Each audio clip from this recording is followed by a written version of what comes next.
Hello everybody, thank you for watching tonight our 23rd Berlin Real Estate Talk. Today our guest and expert is a lawyer, Dr. Matthias Herriel. Thank you for joining us tonight. The topic tonight is the socialization of Deutsche Wohnen. It's a big topic here in Berlin, Germany. We are discussing what's happening here on the street, how are the voters deciding maybe this year, and what is important for you as an investor, developer, or maybe as a tenant, what you need to know. Thank you for watching tonight. We're going to start first of all with the funny word socialization. So what exactly does it mean that the Deutsche Wohnen, which is one of the largest German property owners, I think they have more than, how many units do they have? 4,000? 5,000? No? 120,000, sorry, yeah, 120,000. But the law says everything above 3,000 units should be socialized. That's the way, sorry. So how realistic is that in Germany this will happen?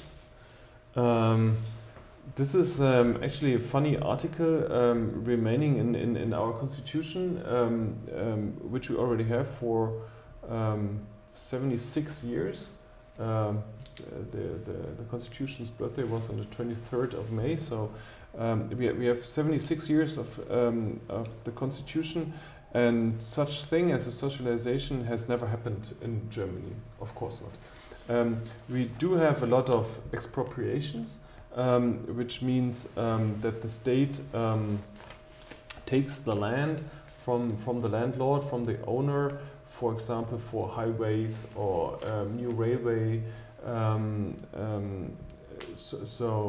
This is quite common at daily practice, but socialization is something completely different.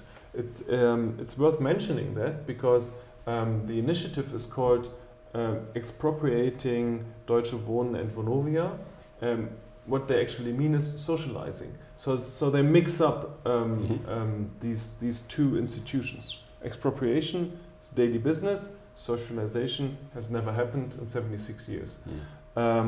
It is a quite unusual institution which was entered by the grandfathers of our constitution in there, and then as stated, never practiced. So there's no precedent for it, and that makes it so interesting. And you have to pay tribute to the activists that they've actually found that article, because nobody has ever dealt with it or even bothered. Yeah. Okay. And so what are the reasons why people are voting for it at the moment? The reasons are definitely that there's high gentrification pressure in Berlin. A lot of new people are coming to Berlin, and that's actually interesting, because there are also experts saying, well, the run to Berlin has finished. People are moving out of Berlin, and it can be proven actually by numbers, by statistics. However, my opinion is people are moving out of Berlin because they cannot find new apartments in the city. Yeah. That's why they're moving out. Yeah. Or if they can find any, they cannot afford them. Who is actually leaving Berlin? It's young families leaving Berlin, moving in the outskirts, because they are not finding anything inside the city. And it's that fear that's really moving people. And you actually can't go to any party without anyone addressing the topic. Yeah. You still going to parties? The moment is tough for us. Well, maybe it starts in summer, but you're absolutely right. You can't talk with any friends and family members, and everyone is talking about that topic. I think two secrets of the success in Germany. That's what we have to say is one is the freedom you have here to vote and do whatever you want according to the laws, and the second one is the protection of ownership, both in property and your assets and your knowledge as well. So these are the two successes. And when we speak to the Chinese people, when we speak to the Russians, when we speak to the Middle Eastern clients, when they come to Germany and want to buy and live here, these are the main reasons why they come: freedom and secure investments. So that's very, very big topic for I think everyone in the industry. So there is a question for us: would it be possible to repeal the initiative after it has succeeded in September as a referendum using a lawsuit? If so, who would be interested in filing such a lawsuit? I don't think that it would be possible to appeal against it, because it's just it's not a law that the people decide on. It's a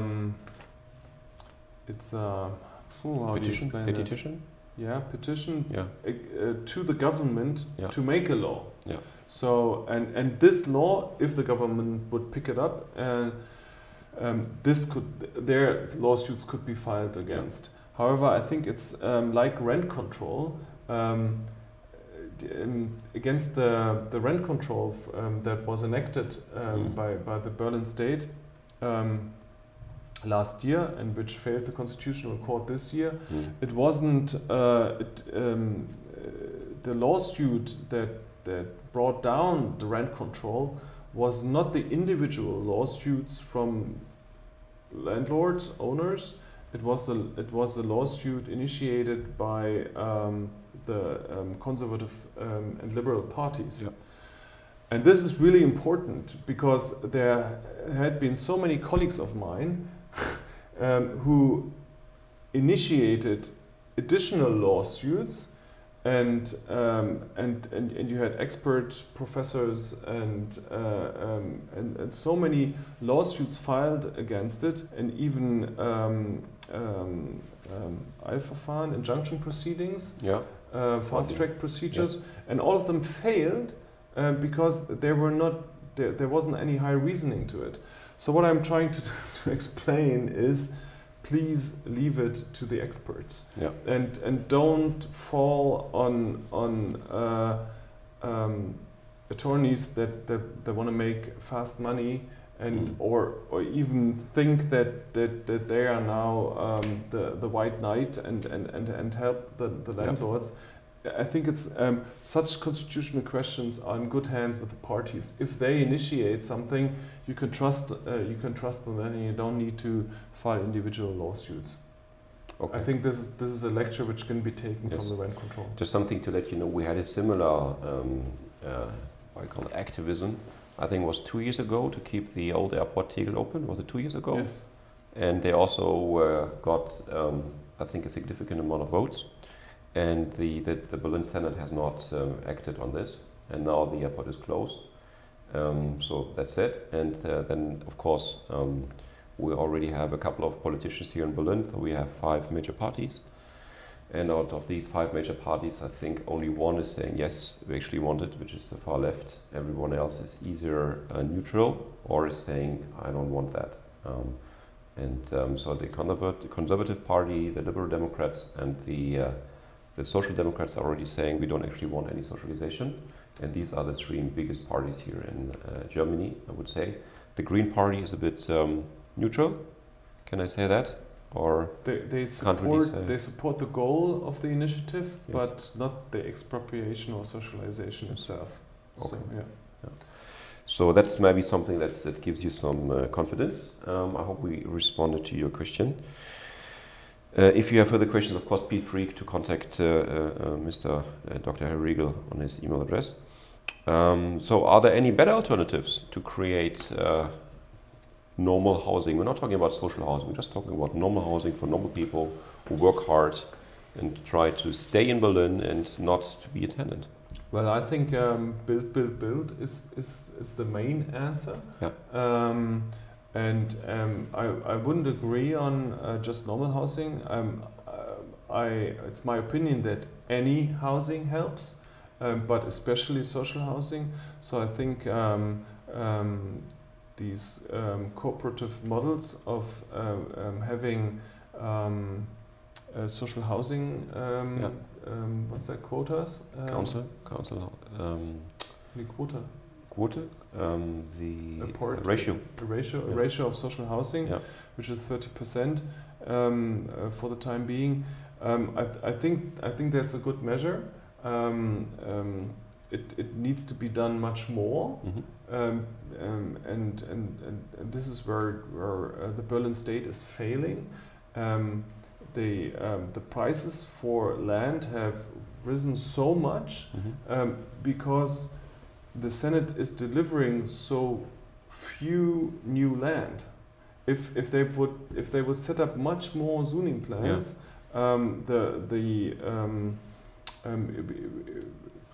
we would have a much bigger market, and the ones having land to build on couldn't take such high prices. And we would stop the speculation with people flipping the land, just keeping it and then flipping it on, which is a big problem for all of us in the industry. I mean, land banking, exact land banking. So your client, they want to develop land, at least most of them, and our clients want to build properties. So, and that's a big struggle for us as a broker, because we want to put people into their homes, and as less homes there are, as higher the price will go up. Actually, I don't see any, especially now with the higher inflation, I don't see any price drops in the near future. What I see that the lack of purchase power, I can see at the moment, especially now with inflation, even though the interest rates are very low in Germany, it's 1% or maybe 1.5% if you want to borrow money to buy a home, and you just need 10% deposit if you're lucky, if you want to live there yourself. However, people don't have that 10% deposit, and this is just 10% of the purchase price. In addition, we have very high transaction costs, which is 6% stamp duty in Berlin. They just have increased the stamp duty in the year 2014. I checked it this morning to prepare. It's already 7 years ago. So that's a big problem. I mean, especially agent fees are now down to 3.57%, because we have now an agency split, and for tenants, usually they don't pay any agency fees. So the tenant, if they want to buy their own apartment they're living in, they're getting it for a discount, but still they don't have the means to buy it. And I think this is a big topic, that people do not have access to capital to buy their own place, because the German politicians are thinking that it's not really worth supporting the tenants. And that's exactly the question, which is my next one. Why do you think people are so upset and going on the streets, and who do you think would be the right people to address that disappointment towards? First of all, I want to agree that giving subsidies for tenants to buy their own apartment would be much better means than socializing Deutsche Wohnen, because that is the barrier for tenants buying the house. It's not the interest rate, which equalizes pretty much with the rent they are paying. It's most of the time it's even cheaper. Or even cheaper.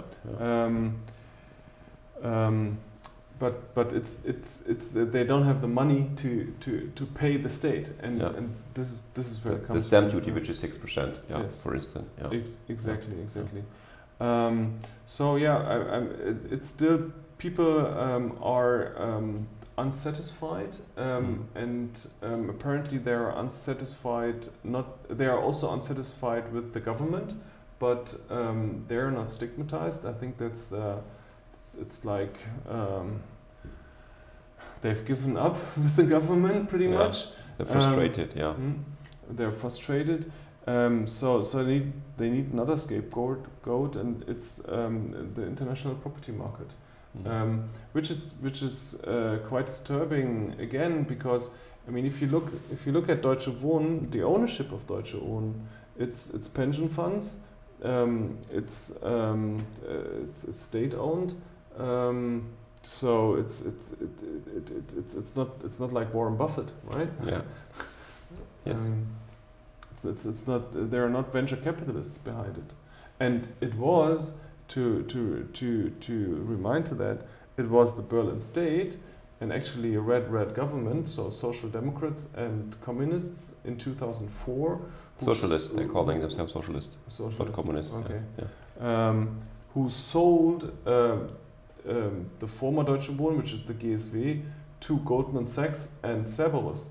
They were the finance investors, back then. Nowadays, after the initial public offering, it's pension funds who are behind Deutsche Wohnen. So actually, who's to blame? I think the state, but the people on the street think differently. So we have a quick one. Why do you think Deutsche Wohnen and Vonovia want to give away 20,000 apartments, in your opinion?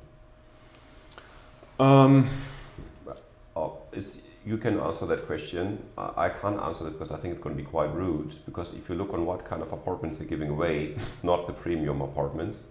And it's, I'm a businessman, right? So we're running here a private business. And if someone comes to me and say, okay, Achim, please, yes, I approve your the merger, but I want 20,000 apartments. Which one you want? I give you the worst apartments. And the city is actually saying, happy, I take the worst apartments because these are the apartments where the rents are low, where I have maybe problems with immigration, the conditions is bad. So they are happy to take these apartments, which is, looking from a commercial perspective, not very clever, but that's just my commercial side of things. Yeah, I think it was like a peace offer. They wanted to give something. I personally think that wie heißt denn der Buch mit Vornamen? That the CEO from Vonovia. I think his PR management was in the past much better than the one from Deutsche Wohnen. I don't think that's a big achievement to be better than Deutsche Wohnen in the PR management. I can say that they're not my clients. I wanted to be a bit more cautious here. But no, but he has, for example, with the city of Frankfurt, he has just this year entered into an agreement to limit rent increases to 1%, I think, in Frankfurt. And I mean, these are the kind of peace offers you have to make in the current situation. And Deutsche Wohnen has gone this path in the last, I would say, 4 to 5 years already, but they're still stigmatized. And I think this change of control really helps.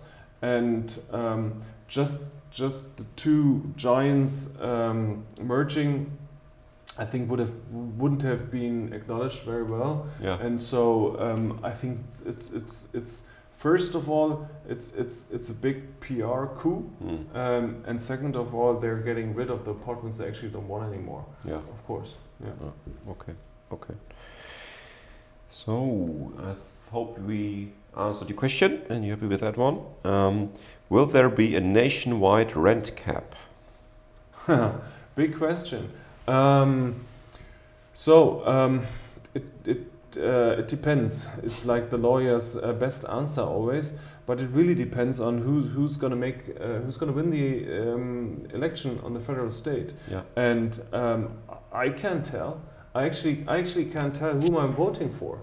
I know already whom I'm voting for. You don't have to tell here who you're voting for. No, I won't. I know whom I'm voting for on the state level. But on the federal level, I don't know. I mean, the Greens are leading all the polls for the time being. However, their leading candidate, Annalena Baerbock, was the rising star who is now coming to fall. Just like last time, Martin Schulz, I think it was the same topic. They come from nowhere. And there's like Martin Schulz didn't come from nowhere. He came from Europe and had quite a significant career. But he wasn't really popular in Germany. Yes. That's what I meant. And so there are big hopes with him, and then people get to know them, and they're dismantled. And I think the same will happen with the Greens. I think that proposals like raising the tax on gasoline isn't really helping on gaining the votes. No. Usually you do that after the election.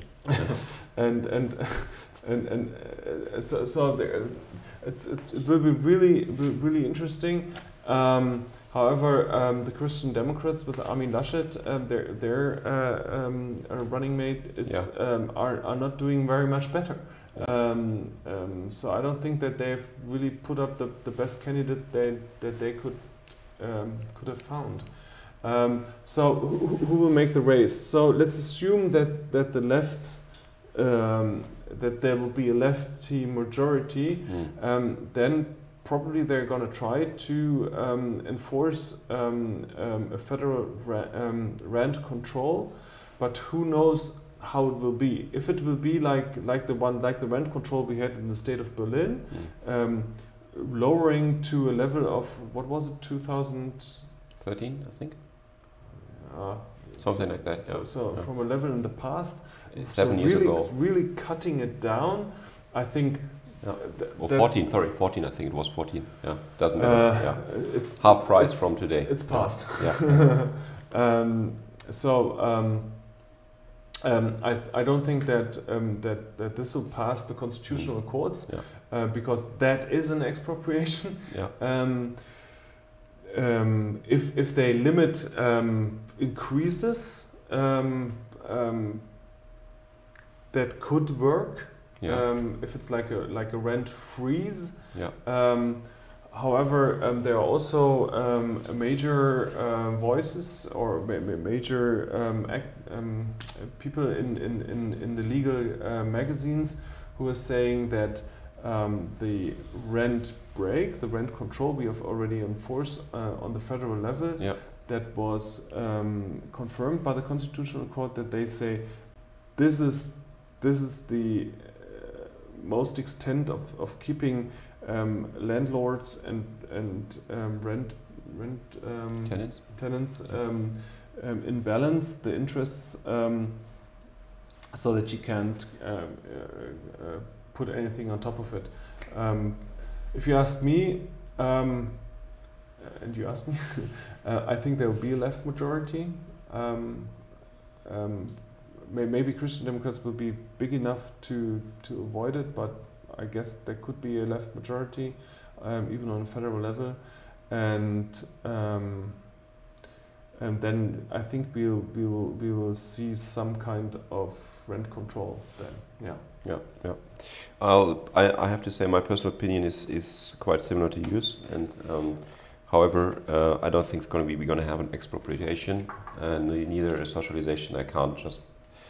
I think people just are fed up and they want change. I think this is what they're looking for. Yeah, absolutely. I think that's what we see in Berlin. That's what we see on the federal level. We have now 2 years of coronavirus. People have stayed home, and all these things are also playing a big role here in Germany. Even though you might not read that much in the media about it, but we will see a lot of people going bankrupt, especially in the retail sector, in the shopping areas. I mean, which is your topic. I mean, you're generating more land and of course, helping people to move ahead and create new projects. So I think this is something. However, I still have the hope that we have sort of a balanced political level here in Germany. And I think for you as a landlord, you should not panic. It's always bad to panic. We have still a huge over demand and very little supply. And sadly, we're doing all we can, especially Mr. Herriegel does all he can in his job. And I think most of the developers I would know, I would say 80%, are doing exactly the same. They don't want to flip land, they just want to build and do their jobs. I think that's what they're there for. Same with the architect, same with the real estate agents. They want to broker properties. That's where we make the money from. And so we are there to balance situations. And I still think the Germans are quite balanced. They're not really aggressive. So I don't think that's going to be a huge topic for investors. However, what you should look out for are a few other topics. One of them is the CO2, the carbon footprint properties are creating. I think that's going to be a big one, regardless which political party will be in power in September or October this year. I think that's very important for you. I think that's even more important than any rent control or rent freeze, because you as a landlord have to pay for that, and you have to increase rents. And there it's important how you can increase rents to generate more renewable energy in the apartments. And all these things, I think, these are much more important. So we just have 2 minutes left in English. So my last question, well, two questions. One, you can say something bad about the property industry as well. And the other one, the first one, I would like to ask you, what you would do if you would be the Federal Ministry of Construction here in Germany? What changes would you make? Actually, I think that our building law is quite good. We have all the means to build, and I'm not asking for new instruments. I wouldn't also in the other direction. I wouldn't say we need to reduce regulation in the building sector, which is actually from the liberals a quite common demand. I would say the regulation which is in force has its justification. Okay. Especially with regard to the carbon footprint, with ESG criteria, environmental social governance issues. So I think this is all very well. We just need to use them, and it's not that that we don't have the legal means to build. It's there's not the political will to do it, and this is where we have to go against it. But if you ask me what my wish would be, or what I would do if I would be the federal minister, and I would need to apparently I would need to do something. So I would try to resolve the conflicts resulting from commercial noise. In Germany, we differentiate between traffic noise and commercial noise, and so it leads to the funny problem that the truck that drives on the street can be loud, as at the moment it enters the facility, it's the same truck, it's the same noise, but it cannot be as loud anymore. And I think this is something that we need to change, especially in against traffic noise. We can use noise protection. Against commercial noise, we can't use noise protection, not protected windows especially. So this is something I think I would resolve. Okay, because this would generate more. This would help generating more properties and exactly. Okay, fantastic. So last questions, or the last question, sorry. What exactly do you see the mistakes of the real estate industry itself, and what can be done better? What are the mistakes of the real estate industry? What can be done better? I think that the real estate industry has its black sheep. I think we need to get better control. I would say that probably agents and their reputation cannot be resolved at any time. But still, I would say you could do better. Not you personally, but your profession. Yeah. I think there are different sorts of agents. I think this, and also I think that the lobbyists could do a much better job. And overall, I think we need to try to find and work on a solution. We can't just blame the politics on not doing enough or not talking to us. I think it's also the real estate economy and the real estate lobbyists who are just like beleidigt, was denn das? Beleidigt. They are disappointed, or just Lucy, help mal, beleidigt. Beleidigt. People are not happy. That is, if someone is not happy, he just walks out of the room. You know, he doesn't participate anymore. Yeah. Insulted, yes. Offended, yeah. They're offended and they retreat instead of, I think, for example, when the senator in Berlin changed from Lomscher to Scheel, Scheel is much more reasonable than Lomscher was. Okay. And why wasn't there a big approach, a big hello to Scheel and to approach him and say, well, let's try a restart. And instead, everybody was disappointed in the rent control and nobody approached him. And I think this is a big mistake. I think there needs to be a much better proactive approach and cooperation between real estate, economy and politics. Mr. Harry, thank you. It was a fantastic last word. I think you're absolutely right. People should sit together on the table and discuss not the problems but the solutions, and don't try to fix small issues, try to fix a big picture. Thank you for that. Thank you for watching tonight the 23rd Berlin Real Estate Talk. Thank you, Dr. Herrigel, for joining us. We have been discussing today the socialization of Deutsche Wohnen and what's important for you as a developer, investor, as a tenant, as someone living in Berlin, what you need to know. If you have further questions, please feel free to contact Mr. Dr. Matthias Herrigel on his homepage or contact us directly, and we make sure you get the right answers and we put you in direct contact with his law firm. Thank you for watching tonight.